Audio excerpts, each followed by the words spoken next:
Olá, pessoal, sejam muito bem-vindos e hoje eu estou com o analista político Carlos Dias. Ele não é somente um analista político, ele também foi responsável pelo primeiro habeas corpus do Brasil em 1990, que salvou uma criança de um aborto. Senhor Carlos, muito obrigada por aceitar falar com a gente. Camila, eu que agradeço o teu convite, é uma satisfação estar conversando com vocês, enfim, com todos aqueles que nos assistem. E o habeas corpus foi de 1999, tá? Foi uma situação muito em função de que havia uma menina menor de idade que havia sofrido, né, um estupro, no caso, um estupro vulnerável, e acolhida por um padre numa das cidades aqui do Rio de Janeiro, não foi na capital, sofreu muita pressão na época de esses grupos pró-aborto e pressionaram muito a família, muito a igreja, e aconteceu de uma juíza da comarca relativa à área que a menina morava, determinar, né, que ela fizesse, então, um aborto. Isso, uma ordem judicial. E aí eu tive, enfim, a possibilidade de entrar com um mandado de segurança, que foi com pedido de liminar, mandado de segurança, não, perdão, com habeas corpus, com pedido de liminar, que foi conferido pelo saudoso desembargador Carlos Brasil, figura, homem excepcional, já falecido, homem de grande memória, que Deus o tenha em excelente lugar. E esse senhor, né, o desembargador Carlos Brasil, conferiu a liminar de uma maneira imediata, e a gente conseguiu salvar a vida dessa criança e também um futuro de grandes consequências, né, do ponto de vista psicológico, não só para a criança, mas também para toda a família. Então, eu tenho isso como, não como orgulho, mas eu tenho isso como uma missão de servir a vida, né, um dom especial que Deus nos deu a cada um de nós, né, de maneira individual, esperando que a gente promova aquilo que Ele nos deu de graça, né, que é o dom da vida, e a gente não pode permitir que qualquer ameaça, principalmente por parte do Estado, né, venha a interferir de maneira tão direta na questão individual, no ventre materno, que deve ser considerado como um sacrário, um lugar sagrado também. Senhor Carlos, nós estamos aí vendo uma ação draconiana do STF, estão nos atacando de tudo que é lado. É inquérito da fake news, agora é inquérito de manifestação antidemocrática.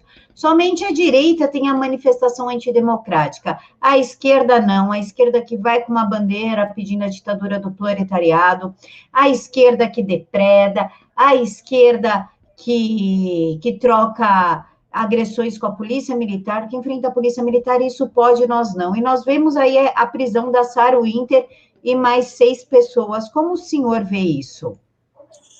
Bom, primeiramente, acho que preocupação com a direita, com as pessoas do âmbito conservador, né, ela se deve, de fato, ao temor que eles têm desculpa a falta de modéstia, da inteligência e da capacidade de argumentação que a gente tem.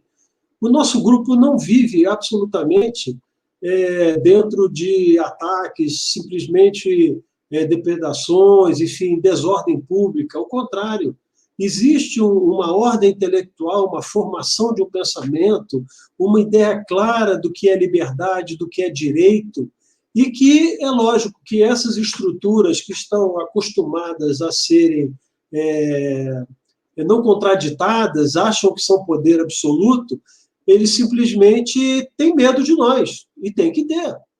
Porque, repito, a capacidade argumentativa, a condição intelectual, né, ela foi para o outro lado, né, que a liberdade nos ajuda muito a entender o nosso papel no mundo, na vida, como pais de família, como trabalhadores, como pessoas da iniciativa privada, como pessoas que sabem muito bem que o Estado não deve nos aprisionar, né, que nós não somos um instrumento ou pertencemos ao Estado, nós somos pessoas livres.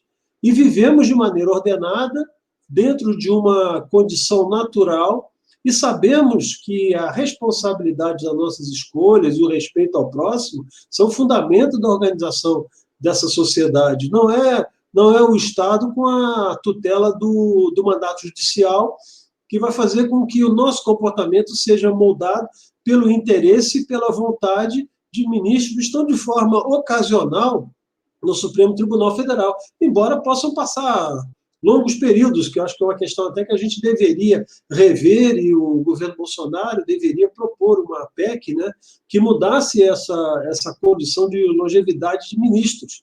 Eles ficam ali, talvez, por absorver tanta atmosfera de, vamos dizer assim, sem serem tocados e serem adulados de maneira permanente, que estão se achando exatamente figuras como se fossem figuras da eternidade. Então, a gente não pode admitir que isso aconteça. Nossa liberdade é uma base fundamental, até mesmo antes da Constituição, porque é um dom divino essa liberdade, o dom da criação e da liberdade de existirmos. Então, nós não podemos nos submeter ao Estado, e muito menos a 11 ministros que podem achar o que quiserem, que nem mais respeita a Constituição. Então, essa questão da manifestação é uma delas, em que pese que possa haver eventuais excessos, porque é da própria natureza humana você cometer excessos, mas nenhum excesso que for cometido, ele pode justificar uma privação de liberdade. Prender pessoas, prender por manifestação, prender porque soltaram fogos em frente ao Supremo Tribunal Federal. Tem muitos mais meliantes perigosos que esse mesmo Supremo. Mais à frente nós podemos conversar sobre essas decisões que eles liberaram. Um deles, o Zé Disseu. A pessoa que engendrou todos os arranjos de corrupção estatal do país, desde a época da ação do Mensalão. Então, essa figura está solta, faz live, fala o que quer. Vamos citar outro exemplo, outra figura também do mesmo nível moral, que chama-se Ciro Gomes, fazendo a mesma coisa. Ataca a Igreja Católica de maneira aberta nas redes e diz que tem que descristianizar o Brasil. Quer dizer, ataca a nossa fé, a toda a estrutura moral que erigiu esse país, que veio fundamentalmente não só da colonização portuguesa, mas vindo exatamente com a expansão da evangelização no mundo. E o Ciro Gomes pode falar o que quiser. Ameaçar, por exemplo, na época, lá atrás, se alguém da Lava Jato fosse ao encontro dele, que ele ia receber a bala. Esse continua. Se associa ao partido, que é o partido dele, o PDT, né, Partido Democrático Trabalhista, se associa agora a ações de partidos internacionais, no caso, o Partido Comunista Chinês, para interferir diretamente na tomada de poder no Brasil. Isso é crime, sim, contra a segurança nacional. Por que esse sujeito não está preso e esse partido não está extinto? Onde estão os ministros do Supremo Tribunal Federal? Então, primeiramente, eu faço essas considerações. Carlos, a gente está vendo a esquerda fazer e acontecer. Como você mesmo citou, Ciro Gomes fala o que quer. Dirceu chamou o Fux de calhorda, se não me engano, essa semana, ofendeu o Fux, charlatão, chamou ele de charlatão, e ele não foi chamado para depor. Nós subimos uma hashtag e tem Polícia Federal invadindo casa de apoiador e ativista. Nós estamos a um passo de uma ditadura do judiciário. Como é que o senhor enxerga esse cenário? Eu acho o seguinte, o STF, ele, vamos dizer assim, ele se tornou um poder hostil, confia em si mesmo. Então, ele é para regular a opinião hoje e tentar inibir as forças políticas, essas sim, que vão querer a liberdade, o crescimento do país, a liberdade econômica, a liberdade de empreender, a liberdade de se informar, de trabalhar livremente, de estudar, de ter um objetivo na vida, a construção de uma família natural, que esses tribunais, notadamente o próprio Supremo Tribunal Federal, ataca a organização da estrutura natural, embora consolidada na Constituição Federal. Por exemplo, o movimento de defesa da vida, quer dizer, o valor absoluto que está lá marcado no artigo 5º da Constituição, violam de maneira permanente. A gente não vê reação, né, das instituições políticas brasileiras, quer seja do Poder Executivo, da época própria, né, não estou falando deste agora, e da Câmara e do Senado. Então, só restou exatamente a indignação das pessoas. Porque nenhum de nós, no caso do povo, que votou e apoia um projeto de governo do presidente Bolsonaro, que foi exposto de maneira exaustiva e clara no ano da campanha de 2018, e ele vem efetivamente cumprindo, não houve nenhum abrigo por parte das outras demais instituições.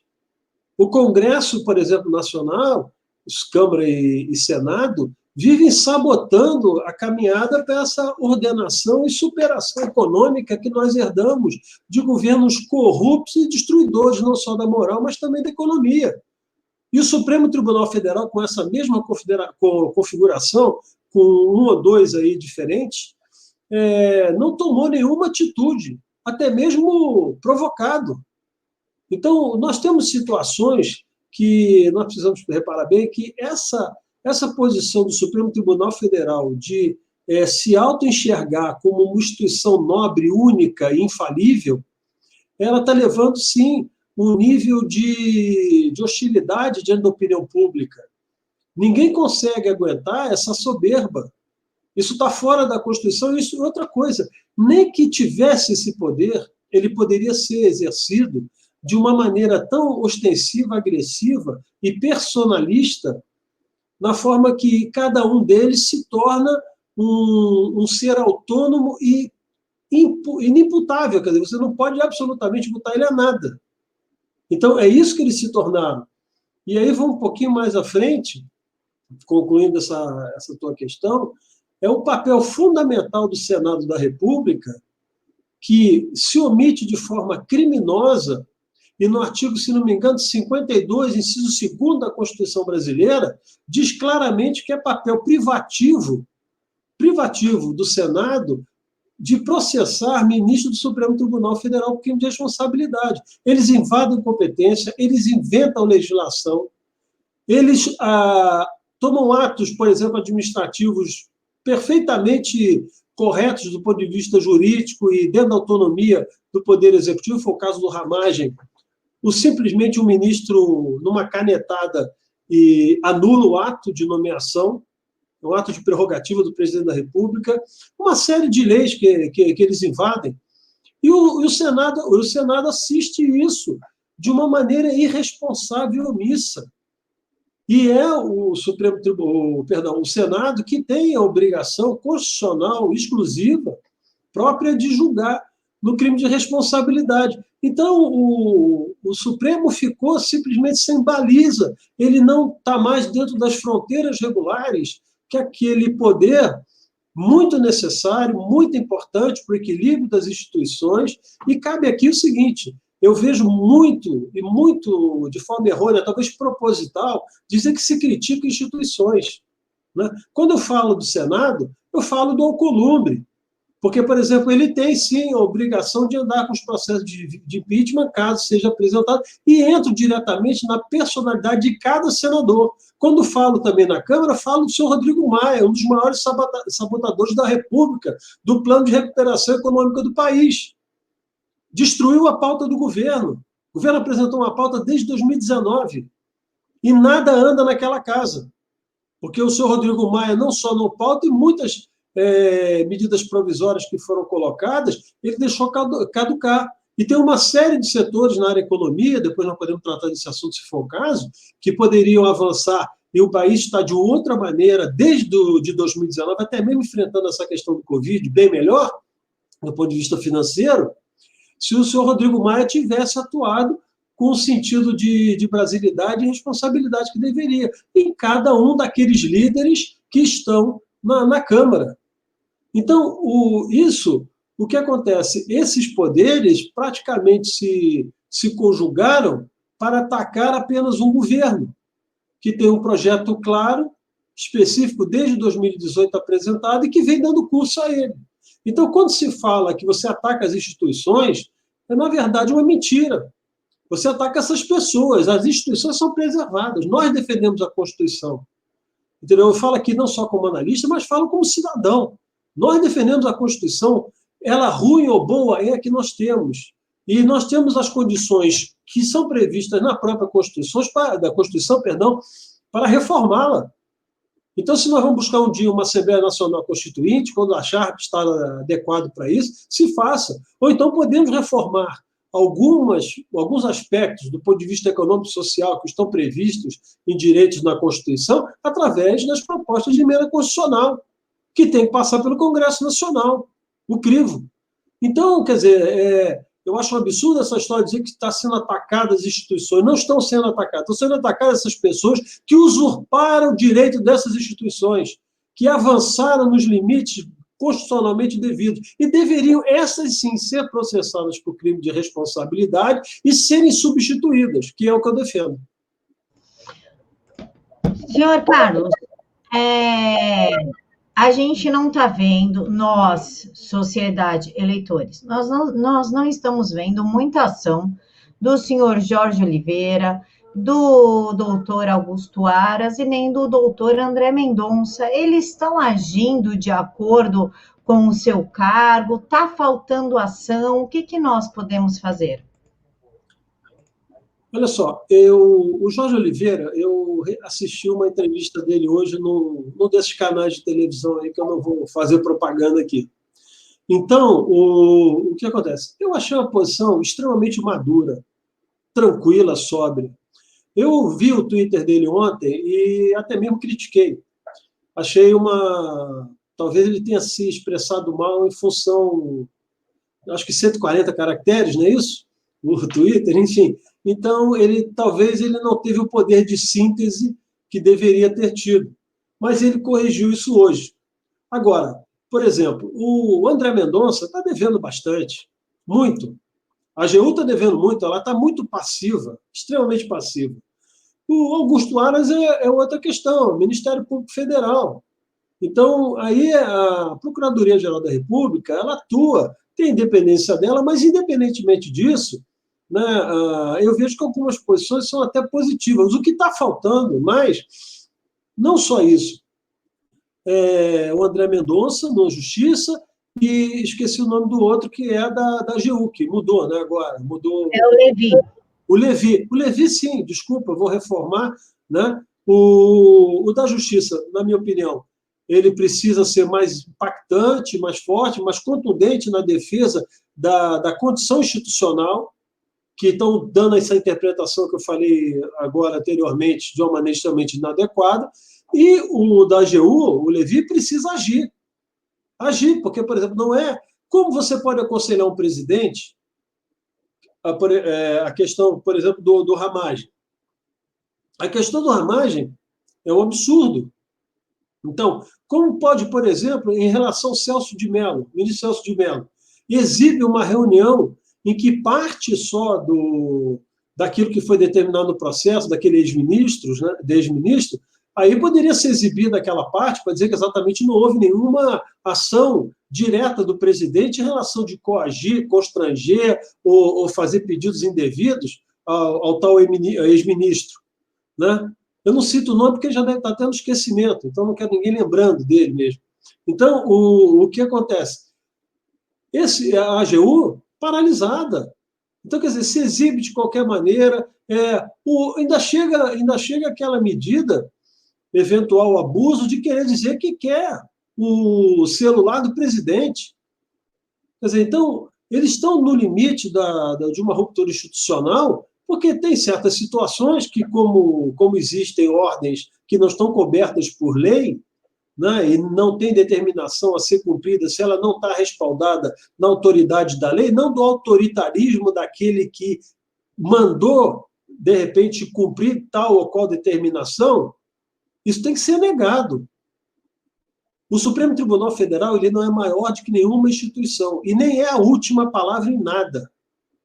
Em nada. A última palavra está estabelecida na Constituição, e tanto eles quanto embora se confunde muito, e as pessoas não se atentam a isso, tanto o sistema, no caso presidencialista, mas, por exemplo, o presidente da República, quanto todos os senadores e deputados que são eleitos, eles tiveram uma eleição direta por escolha do povo, sufrágio universal.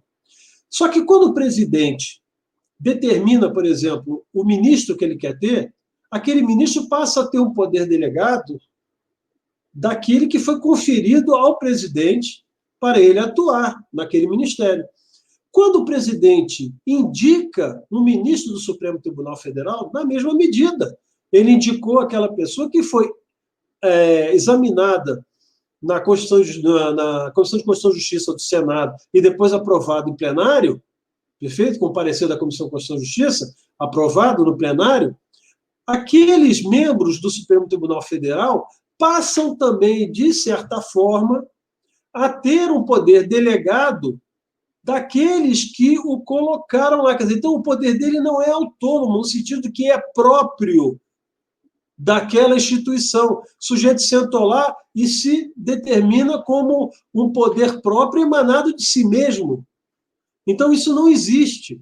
Eles são poder delegado, portanto, é limitado àqueles dados pela Constituição e, em análise última, pelo próprio eleitor. Porque quando os senadores, em maioria, decidem a votação favorável a um determinado nome, é aquele respaldo popular que foi dado a eles, e ele falando em nome daqueles membros dos estados, né, que os senadores falam para os estados, e, independentemente de, enfim, 81 senadores, vamos supor que todos eles votassem favorável a determinado nome. Então, é o peso do Brasil dizendo que aceita aquela indicação pelas suas condições de qualidade. E, a partir dali, aquele senhor ou aquela senhora vira um poder delegado também, com os limites constitucionais. Ele não tem poder absoluto. Ele não fundou a República ou não fundou o império do Supremo Tribunal Federal. Então, não existe a última palavra. Existe uma interpretação condizente. E nós temos que também chegar a uma conclusão muito clara, que a língua portuguesa está ficando muito pobre, né, pelo nível que as pessoas hoje têm se utilizado das palavras. Então, quando a Constituição diz determinadas coisas que não cabe a interpretação, que as frases são simplesmente literais e muito, muito claras no seu objetivo, quando o Constituinte resolveu estabelecer, então aquilo não cabe interpretação, nem interpretação conforme, modernização. Vai modernizar uma Constituição de 20, de 30 anos? Então, qual é o interesse nisso? No aspecto econômico, não houve qualquer modernização. Mas no aspecto moral, se violou toda uma proteção, família, a criança, que a Constituição deu. E por que isso acontece? Pelo esse ativismo, né, por exemplo, pró-aborto, pró-união homossexual, então, que está aí pró, por exemplo, em relação às drogas. Então, tem ministro hoje que diz assim, olha, não, eu acho que a vida começa no 3º mês da gravidez. E aí ele vai chegar e vai dizer, eu quero propor o aborto até o 3º mês de gravidez. Não tem respaldo científico, não tem nada. E o pior de tudo é o seguinte, é que quando eles falam e determinam, há uma voz, pela toda essa formação, que dá um caráter e um cunho aí de ciência.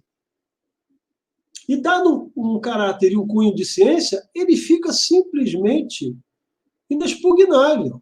Você não pode ir contra. Isso aí é como se fosse a ciência jurídica, por exemplo, que determina isso. Quando não é. É um mero exercício de vontade e de implantar, por exemplo, uma determinada cultura. No caso que nós estamos falando da morte, relativa, por exemplo, à questão do aborto, à dissolução da família e a questão, por exemplo, da liberação de drogas. Eu li um livro, por exemplo, que foi feito sobre a questão de uma série de crimes relativos a esse período da Lava Jato, do MP, e que um dos ministros, Luiz Roberto Barroso, fez o prefácio do livro. Simplesmente ele advoga a droga. Ele disse o seguinte, que ele diz, em síntese, que a perda de tempo da Polícia Federal em atacar o crime da droga fez com que muitas das coisas acontecessem, desculpe, num ambiente no ambiente criminal fora, né, o ambiente de droga. Quer dizer, foi uma luta inglória e que permitiu que a polícia perdesse tempo com esse tipo de crime e não atacasse outros. Veja bem, onde é que nós estamos indo?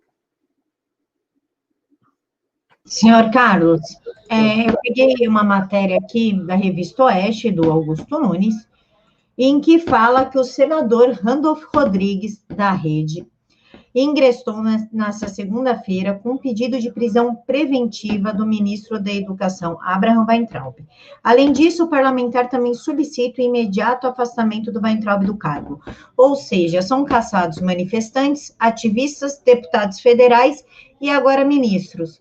O que o presidente pode fazer nesse caso? Porque parece que a coisa está meio desembestada, parece que a gente está apanhando e está a ponto de perder a nossa liberdade, inclusive com o ministro preso. O que o presidente pode fazer nesse caso? Quais são as ações legais? Olha, a ação legal primeira é a não recepção dessa matéria no Supremo Tribunal Federal. É simplesmente mandar arquivar por inépcia, né? Esse senador que devia pedir a prisão do Lula, do Zé Disseu, o reingresso dessa gente nos cárceres. Porque esses, sim, têm demonstração objetiva, comprovada de todo o mal que cometeram, e não só o mal de organizar e tramar contra o país, mas também do ponto de vista financeiro, da destruição que fizeram e do roubo que perpetraram. Então, esse senador, ele devia fazer isso, mas não vai fazer porque ele é aliado dessa gente. Ele é aliado dessa gente. Ele enxerga virtude no Dirceu, enxerga virtude no Lula, enfim, em outros meliantes, e quer atacar simplesmente porque o ministro Weintraub pensa de uma maneira diferente dele. E sabe-se muito bem que aquela fita que foi exibida, que é em cima disso que eles devem estar atacando o ministro, extrapolou a demanda que foi feita em relação àquela ação que o Celso de Mello, o ministro Celso de Mello, relatou. Então, ali é um ambiente onde a preservação não só da identidade, mas da fala e tudo, era no ambiente privado de uma reunião ministerial. Então, não houve cometimento de crime nenhum. O que eles querem, na verdade, é gerar uma desestabilização. Então, se é isso que querem, a gente tem que responder, aí eu diria a você, com essa mesma força, porque não existe outra maneira. Como você vai combater uma ilegalidade se, às vezes, instrumentos e estruturas de Estado que deveriam preservar o interesse, o bem comum e a lei, eles fazem o contrário, agem em conjunto? Então, só tem uma maneira, enfrentar. Então, duas hipóteses. A primeira é a seguinte: é o arquivamento imediato. Imediato. E segundo, o seguinte: se por acaso alguém tiver o delírio de emitir um mandado de prisão contra um ministro ou tirá-lo do cargo, eu acho que aí nós vamos ter uma ruptura institucional formal. O presidente tem que se posicionar pelo descumprimento da medida, entendeu? E pedir que sejam revistos no trato do bom senso. Porque se isso acontecer, vai haver um problema muito sério. Aí as consequências eu não sei, né? Eu não posso, quer dizer, até sei, mas não diria o que vai de fato acontecer. Mas nós sabemos que significa uma ruptura institucional. Agora, na minha opinião aqui, cabe uma responsabilização para esse ato desse senador, né? Ele deveria, vamos dizer assim, se ater ao seu cargo com grande responsabilidade e saber que a consequência dos seus atos geram outras consequências extremamente desfavoráveis para a população e para a própria estrutura, né, que nós estamos vivendo. Se ele quer ir ao limite de enfrentar o Estado com a sua arrogância e estupidez, que ele receba a resposta na mesma dimensão. Caberia, sim, um encaminhamento até por uma análise da Comissão de Ética do Senado, para que essa provocação institucional, que pode gerar consequências graves, recaiam sobre os ombros dele.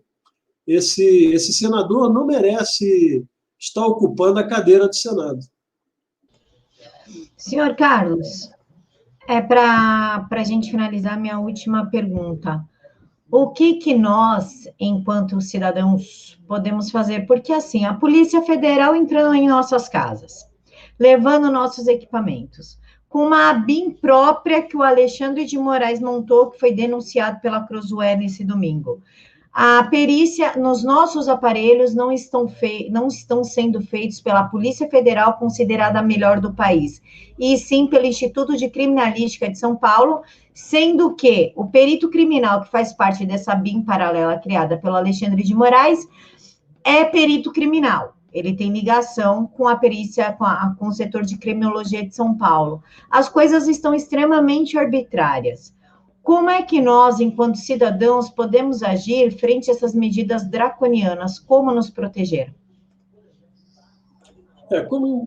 Não existe uma resposta simples, né? Uma medida fácil que a gente tem que tomar.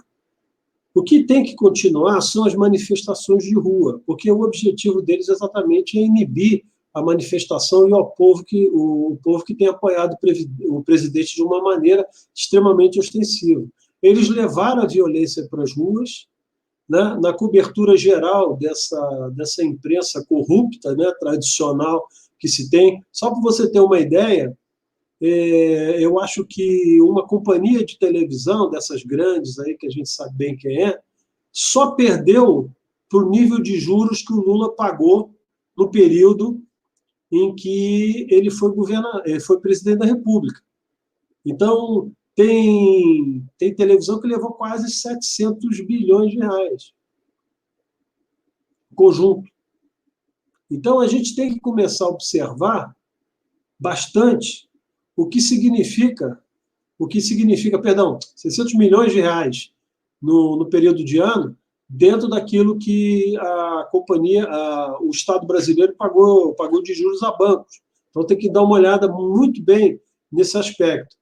Então, eu vejo o seguinte: manifestação, continuar nas ruas com toda a passividade, utilizar a bandeira brasileira, como tem usado, que tem alguns estados até que estão coibindo a cor nossa, a cor básica, né, que é o verde e o amarelo, que se usa mais, né, e a bandeira brasileira, e a gente continuar nesse movimento de resistência.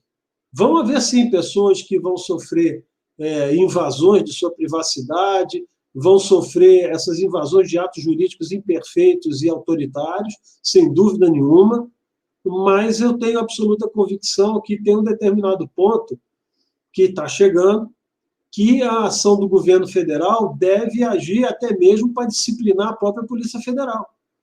Tem que ter uma instrução interna, eu acho que o ministro da Justiça deveria começar a avaliar isso bem, porque não há uma forma indiscriminada de mandatos que possam ser dados, né? Mandado de prisão, mandado de busca e apreensão, mas sobre que ângulo, sobre que argumentação? Né? Que é lógico que a Justiça tem a sua autonomia e liberdade, mas nós estamos sabendo que, nesses casos especificamente, há um direcionamento. Há um direcionamento. Como eu disse aqui, eu vi há cerca de quase um mês, mais ou menos, um determinado sujeito pregar na rede social que o Bolsonaro precisa ser assassinado. Eu não vi ninguém,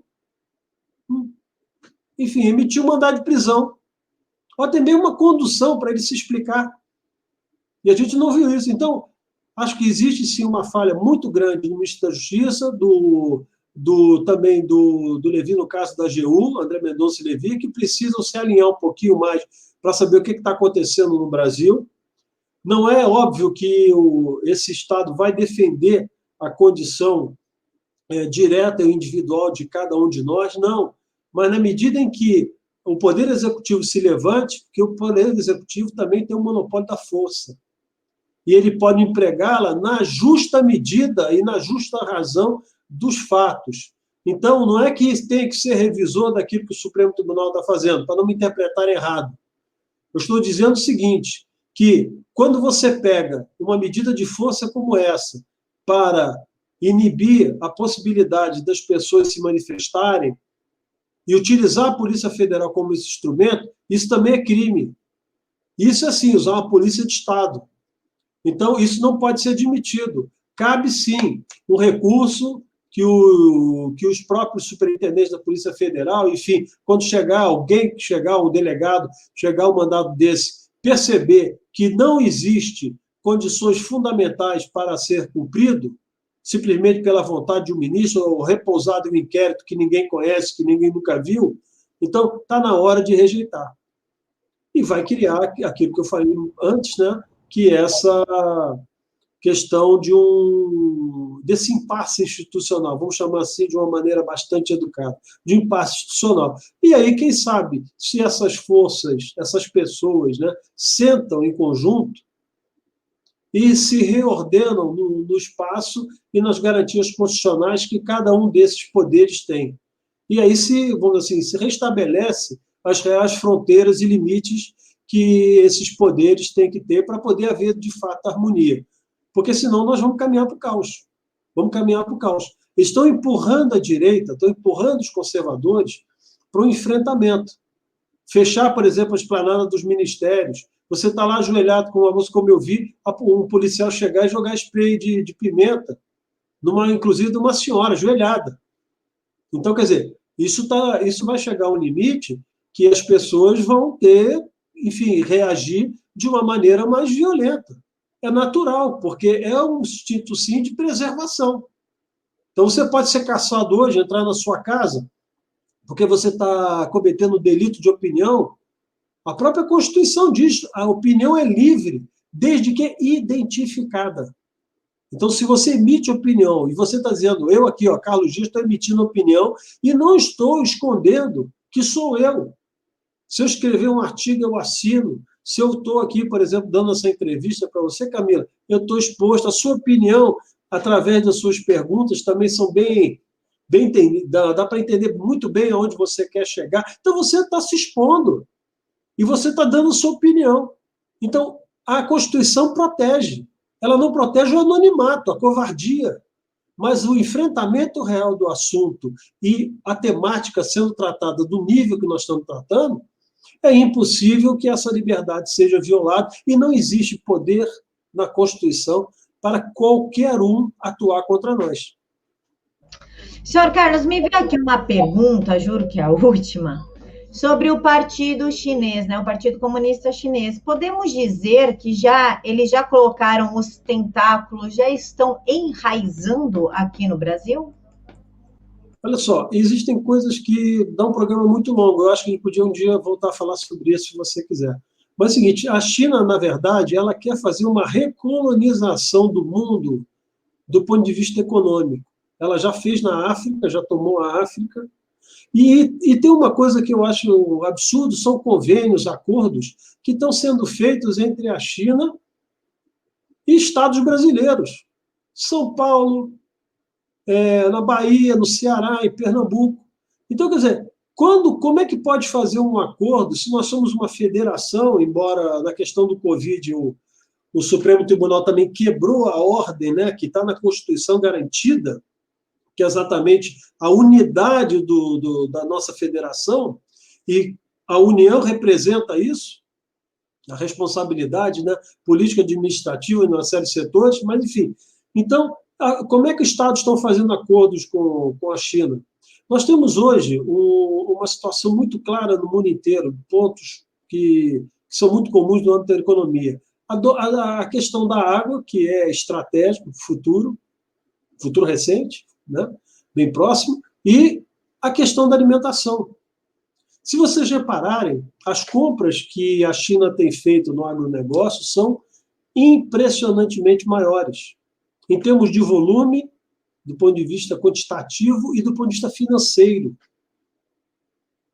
Se não me engano, no primeiro quadrimestre desse ano, 54% de tudo aquilo que foi produzido de proteína animal, notadamente de carne, suíno, foi exportado para a China. O avanço da soja da mesma maneira. Os embarques no primeiro trimestre, 80%, basicamente, de grãos foi para a China. Então, nós precisamos observar bem que, não estou dizendo que não seja você discutir questões comerciais.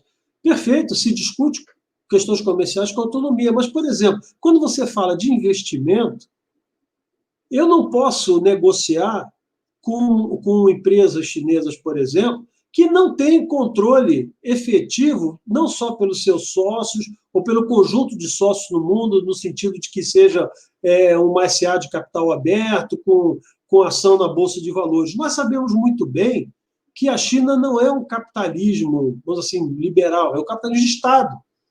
Eu duvido que, por exemplo, se o presidente lá, Xi Jinping, disser para o presidente de uma determinada companhia que vai interferir diretamente na ação dele no mundo inteiro, nas medidas que vai tomar. Então, por exemplo, eu vou permitir que eles participem do setor elétrico brasileiro, estratégico, do setor de logística, estratégico, do setor do agronegócio, estratégico, do setor de minerais. Isso não tem nada a ver que eu não possa vender para eles. Se eles querem comprar, o preço é mercado.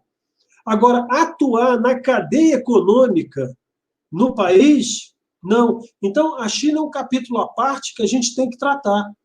E nós temos que dizer claramente, que aí retomo o que eu disse antes para finalizar a tua questão, existe um projeto formal de recolonização econômica. E, a partir da recolonização econômica, a implantação desse sistema, que nós já estamos tendo um aperitivo dele, que é exatamente cessamento de liberdade, restrição econômica, restrição de acesso e até mesmo a invasão de nossos lares, que é o que está acontecendo. Perfeito? Então, a China é um verdadeiro perigo estratégico e nós temos que tomar consciência. E esses governadores que estão fazendo isso, eles têm que ser examinados nas suas respectivas assembleias legislativas e, eventualmente, até uma análise de enquadramento na Lei de Segurança Nacional, porque eles não têm autonomia para fazer acordos internacionais. O acordo internacional passa pelo Executivo e pelo Congresso Nacional. Pelo Congresso Nacional. Tem que ser validado no Congresso Nacional acordos dessa linha entre países, e não é entre estados independentes. O Brasil não tem isso. Então, estou querendo inaugurar uma secessão no Brasil. Então, esses governadores devem ser responsabilizados também. Senhor Carlos, muito obrigada por ter aceitado falar com a gente. Olha, Camila, eu agradeço muito essa oportunidade, cumprimento a vocês pelo trabalho, acho que é uma voz não só independente, mas extremamente qualificada, e esse é o grande poder que nós temos, é a independência e a qualificação. E é por isso que perseguições naturais vão acontecer. Mas vamos pedir a Deus, né, com muita fé, que Ele nos preserve, vamos assim, nos dê força para enfrentar essa dificuldade que nós estamos vivendo, que nós falamos de uma condição temporal também, né, em relação ao Estado brasileiro, a conjuntura do país política. Mas nós temos que entender, um aspecto aí que eu finalizo, que há uma guerra profundamente espiritual nesse processo. A dimensão do homem, a sua condição, a sua transcendência, o seu direito à liberdade e o seu conhecimento de fusão e refusão, que é o sentido mais amplo, que é exatamente do corpo e da alma. O povo brasileiro está redescobrindo isso. Então, por isso essa liberdade é tão pujante. Ela não é tão materializada no interesse. Ela é mais materializada no aspecto assim, fundamental do valor. Então, é por isso que a nossa resistência é imbatível. Imbatível. Entendeu? E Deus vai nos abençoar, porque é um testemunho que nós estamos dando, né? A criatura se reunificando ao Criador novamente. E o Brasil acima de tudo e Deus acima de todos. Pessoal, as redes sociais do senhor Carlos, para vocês seguirem, está aqui na caixa de informações, Facebook em cima, YouTube embaixo. Ele também está iniciando aí um site, assim que estiver pronto, a gente vai divulgar para vocês poderem acompanhar. Quem tiver com dúvida ou comentário, deixa aqui na caixa de informações, que eu reencaminho para ele, tá bom? E eu desejo a todos muitas bênçãos, que Jesus abençoe a todos imensamente. Vamos orar pelo nosso país, porque realmente hoje não é um momento de alegria, então, infelizmente, não dá para sorrir. Beijo no coração de todos.